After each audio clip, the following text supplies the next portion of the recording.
ತಗೊಳ್ಳಿ ಆಂಟಿ. ಏನಿಲ್ಲ, ಬಿಸಿಲಲ್ಲಿ ಪಾಪ ಕೆಲಸ ಮಾಡ್ತಾ ಇದ್ರಲ್ಲ, ಅದಕ್ಕೆ ಕೊಡೋಣ ಅಂತ ಬಂದೆ ಆಂಟಿ. ಸರಿ ಆಂಟಿ. ನೀವು ಪಾಪ ಬಿಸಿಲು ಮಳೆನೂ ನೋಡದೆ ಬೆಂಗಳೂರನ್ನ ಕ್ಲೀನಾಗಿ ಇಡ್ತೀರಾ. ನೀವಿರೋದ್ರಿಂದನೇ ಎಲ್ಲ ಕ್ಲೀನಾಗಿರೋದು, ಇಲ್ದಿದ್ರೆ ಎಲ್ಲ ಕಸ ಅಲ್ಲಿ ಇಲ್ಲಿ ಎಲ್ಲ ಹಾಕ್ಬಿಟ್ಟು ಅಧ್ವಾನ ಮಾಡ್ತಾರೆ.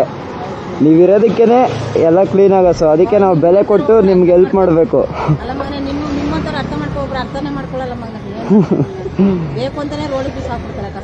ಹೌದು, ಅದಕ್ಕೆ ಅಂತಾನೆ.